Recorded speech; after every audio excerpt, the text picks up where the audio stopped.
The moment we pulled into our driveway after 2 weeks in Hawaii, I knew something was wrong. The curtains in our front window had been changed to a gaudy floral pattern I would never choose, and there was an unfamiliar car parked in our spot. My stomach dropped as I recognized it, my mother-in-law's Mercedes. I'm Emily Walker, and this is the story of how my mother-in-law attempted to steal our house, only to discover she'd made the biggest mistake of her life. Maybe she's just visiting? My husband Tom suggested weakly, though the moving truck in front of our house suggested otherwise. We'd given our spare key to our neighbor Mrs. Chen for emergency purposes, but somehow Diana, my mother-in-law, had gotten hold of it. As we approached our front door, we could hear voices inside and the sound of furniture being moved. "Oh good, you're finally home." Diana threw open the door before we could even use our key. She was wearing an apron and had clearly made herself at home. "I've been redecorating. This place desperately needed a woman's touch." I bit back a retort about already being a woman and this being my house. Behind Diana, I could see that our living room had been completely transformed. Our modern, minimalist furniture had been replaced with ornate antiques and busy patterns that looked like they belonged in a Victorian bed and breakfast. "Mom," Tom said carefully, "what's going on? Why are you here?" "I've moved in," she announced cheerfully. "Surprise. And don't worry about thanking me, the improvements I've made to this shabby little house are thanks enough." Tom and I exchanged shocked looks. We'd bought this house a year ago, carefully saving and planning to make it our perfect home. It was a beautiful craftsman-style bungalow that we'd spent months renovating ourselves. There was nothing shabby about it. "Diana," I said as calmly as I could, "you can't just move in without asking. This is our house." Her smile turned sharp. "Actually, dear, it's 50% my house now. I've invested quite a bit in improving it." "What are you talking about?" Tom demanded. Diana pulled out a folder with what looked like receipts. "I've spent $5,000 on new furniture and decorations. That makes me a significant investor in this property, and since I've already moved in and established residency, I have legal rights." I could hardly believe what I was hearing. This woman thought she could buy her way into ownership of our home with some tacky furniture? "Mom, that's not how property ownership works," Tom tried to explain. "You can't just..." "Oh, can't I?" She cut him off. "I've already spoken to my lawyer. He says that since I've invested in the property and established residency, I have a legal claim. Besides, where else am I supposed to go? I sold my condo." This was news to us. Diana had lived in an upscale condo in the city for the past 20 years. As far as we knew, she loved it there. "You sold your condo? Why?" I asked. "Because I'm getting older. I need my family around me, and since you two selfishly refused to give me grandchildren, the least you can do is give me a home." Tom and I had been married for 3 years. Our decision not to have children was a constant source of conflict with Diana, who seemed to think her son's only purpose in life was to provide her with grandchildren. "Diana," I said firmly, "you need to leave. This is our house, and we didn't invite you to live here." Her face darkened. "I'm not going anywhere. I've already changed my address and had my mail forwarded here. I'm a legal resident now." "Mom," Tom's voice had an edge I'd never heard before, "get out of our house." "Thomas Richard Walker," Diana gasped. "How dare you speak to your mother that way, after everything I've sacrificed for you?" "Sacrificed?" Tom laughed bitterly. "You mean like when you tried to stop our wedding? Or when you told Emily's parents she was infertile at our rehearsal dinner?" I put a hand on Tom's arm, trying to calm him. "Let's call the police," I suggested quietly. "Let them handle this." "Go ahead," Diana smirked. "I'll tell them how my cruel son and his barren wife are trying to make their poor mother homeless. I'm sure that will look wonderful in the local paper." What Diana didn't know, what she couldn't have known, was that I was prepared for something like this. You see, I'm a real estate attorney specializing in property disputes. I'd seen enough family drama in my professional life to take precautions in my personal life. "Give me a moment," I said, walking to our home office. Behind Diana's back, Tom gave me a questioning look. I winked at him. When I returned, I was carrying a thick folder of my own. "Before we call the police," I said pleasantly, "let me show you something, Diana." I pulled out several documents as Diana watched with smug confidence. "This is our deed, showing that Tom and I are the sole owners of this property. This is our mortgage agreement. This is our homeowner's insurance policy. And this," I paused for effect, "is the restraining order I filed 6 months ago when you tried to break into our house the first time." Diana's face went white. "What? There was no restraining order." "Actually, there was. Remember when you tried to climb through our bathroom window while we were at work? Our security cameras caught everything. The judge was very interested in that footage." Tom looked shocked. I hadn't told him about this because I knew how much it would hurt him. But after Diana's previous attempts to interfere in our lives, I'd started documenting everything and taking legal precautions. The restraining order states that you cannot enter our property without our explicit permission, I continued. By moving in while we were away, you've violated that order. That's a criminal offense. You're lying, Diana sputtered. I never received any restraining order. I pulled out another document. Here's the proof of service, signed by you on March 15th, and here's a copy of the security footage from that day, showing you accepting the documents and then throwing them in a public trash can. The judge wasn't happy about that either. Diana's face had progressed from white to gray. Thomas, she pleaded, turning to her son, you can't let her do this to me. I'm your mother. But Tom had found his spine. No, Mom, you're a manipulative person who's trying to steal our home. Emily's right, we're calling the police.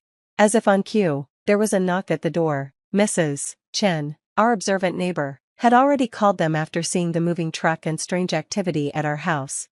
When the police arrived, Diana tried to argue that she was a legal resident who had invested in the property. The officers just looked at the restraining order, then at her. Ma'am, one officer said firmly, you need to leave now. You can have someone collect your furniture later, but if you don't exit the property immediately, we'll have to arrest you. But my furniture, my investment, Diana protested. The furniture you brought here without our permission? I interjected. The furniture that's actually damaging our floors because you didn't use proper protectors? We'll be sending you a bill for the repairs. By the way, Diana left that day in the back of a police car, screaming about ungrateful children and legal revenge. Her furniture was removed by a moving company, at her expense, and our floors had to be refinished where her heavy antiques had scratched the hardwood. But that wasn't the end of the story. Over the next few weeks, Diana launched a campaign of harassment. She called Tom's workplace so often they had to block her number. She posted lies about us on social media. She even tried to contact my law firm's clients to spread rumors about my professional integrity. What she didn't know was that I was documenting everything. A month after the moving incident, we received notice that Diana was suing us for the value of her investment in our home. She claimed that by purchasing furniture specifically for our house, she had acquired an ownership interest in the property. The judge took one look at my documentation, the restraining order, the security footage, the evidence of harassment, and dismissed her case. But then he did something unexpected. He asked to see all the evidence of her ongoing behavior. Mrs. Walker, he addressed Diana sternly, your actions show a pattern of harassment and attempted property theft. I'm extending the restraining order indefinitely and adding specific provisions about contact through third parties. One more violation and you'll face criminal charges. Diana burst into tears, playing the role of the heartbroken mother. I just wanted to be close to my son. Is that such a crime? No, the judge replied, but breaking and entering, violating a restraining order, and attempted property fraud are crimes. Consider yourself warned. Tom was quiet on the drive home from court. Finally, he spoke. I'm sorry, Emily. I should have seen this coming. Mom's always been controlling, but I never thought she'd go this far. I squeezed his hand. It's not your fault. Some people just can't respect boundaries. I know, but she's getting worse. What if she doesn't stop? He was right to be concerned. Diana's next move proved that she had no intention of respecting the judge's warning. 2 weeks after the court hearing, we received a letter from Adult Protective Services. Diana had reported us for elder abuse, claiming we had stolen her money and forced her out of her home. She had conveniently forgotten to mention that she was only 55 and quite capable of taking care of herself.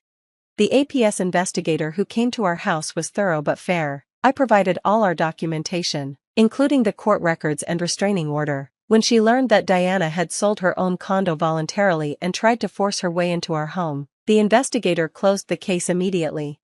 But Diana wasn't done. Her next attempt was almost clever. She tried to claim she had dementia and therefore wasn't responsible for her actions regarding the restraining order. She wanted the court to assign Tom as her guardian, which would have given her a legal reason to live with us. The doctor she saw for a competency evaluation wasn't fooled. Diana was perfectly competent. She was just manipulative and entitled. Each failed attempt made her more desperate. She started telling family members that Tom was being held hostage in an abusive marriage. She claimed I had tricked him into buying the house and was now forcing him to abandon his poor mother.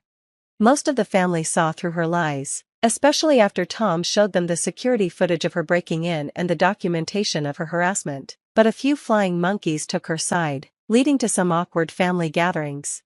The final straw came when Diana tried to refinance our house using forged documents. She had somehow obtained copies of our personal information and attempted to take out a home equity loan in our names.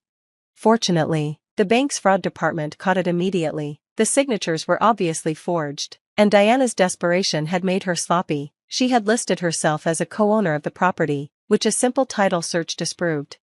This time, she faced criminal charges for attempted mortgage fraud. The district attorney offered her a deal: no jail time if she agreed to psychological counseling and moved at least 100 miles away. She took the deal, but not before making one last attempt to guilt Tom into stopping the prosecution. "I'm your mother," she wailed during her last court appearance. "How can you let them do this to me?" Tom's response was calm but firm: "You did this to yourself, Mom. Every time you had a chance to respect our boundaries, you chose not to. Every time you could have backed down, you escalated instead. This is the consequence of your choices." Diana moved to Florida, where she presumably found new victims for her manipulation. She still sends Tom guilt-tripping emails occasionally, but he's learned to delete them unread. We changed all our locks, installed a better security system, and finally got our house back to the way we wanted it. The scratches in the floor from Diana's furniture adventure became a funny story we tell at parties after the restraining order was in place and we felt safe again. 3 years have passed since Diana's attempted takeover of our home. Tom and I are stronger than ever, having weathered this storm together. He went through therapy to deal with his childhood trauma and learned to set healthy boundaries with his mother. Our house has become a true sanctuary, filled with the minimalist decor we love and, more importantly, peace. We still don't want children, but we did adopt 2 rescue cats who love lounging in the sunbeams through our tastefully curtained windows. Diana's attempts to gain control of our lives taught us valuable lessons about protecting ourselves legally and emotionally. I've started teaching workshops for newlyweds about property rights and family boundaries, using our story, with names changed, as a cautionary tale. The security cameras that caught Diana's break-in attempts now mostly capture deliveries and our cats' amusing antics, but we keep them maintained, just in case. Some people never truly change, but we can change how prepared we are for their schemes. One unexpected outcome of this ordeal was how it affected our relationships with other family members. Those who sided with Diana showed us who they really were: people who would enable toxic behavior rather than face uncomfortable truths. Tom's relationship with these relatives changed fundamentally. He realized that anyone who would support his mother's attempted theft of our home wasn't someone he could trust in his life. My law firm now specializes in helping people protect themselves from family members trying to claim property rights. Diana's case, while extreme, isn't unique. Many people face similar situations with entitled relatives who think family connections give them property rights. I've developed a comprehensive checklist for homeowners to protect themselves from family property fraud. It includes everything from proper security measures to legal documentation of ownership and boundaries. Tom's journey to overcome his mother's manipulation was difficult but transformative. Through therapy, he learned that her behavior wasn't about love, it was about control. Her attempt to steal our house was just the most dramatic example of her lifelong pattern. We've created new family traditions with the relatives who stood by us, building a chosen family based on respect and healthy boundaries. Our home has become a gathering place for people who understand that love doesn't mean ownership. Sometimes I think about Diana in her Florida condo, probably plotting her next scheme, but her power over us is gone. We've built something she can never take away: a strong partnership and a peaceful home protected by both legal documents and emotional boundaries. The floral curtains she hung in our front window became a symbol for us. We donated them to a thrift store and replaced them with simple, elegant panels that match our style. Every morning when I see them, I'm reminded that our home is truly ours, protected not just by locks and legal papers, but by our determination to live life on our own terms. Diana's attempt to claim our house taught us that sometimes the biggest threats to our peace come from those who claim to love us most, but it also showed us that with proper preparation, documentation, and a united front, we can protect ourselves from even the most determined manipulators. Our house isn't just a building, it's a testament to our strength as a couple and our right to live free from toxic control. Every room holds memories of our victory over manipulation, and every day we spend here is a reminder that love doesn't require surrender. Sometimes the best revenge against someone who tries to steal your peace is simply living well in the space they couldn't take from you.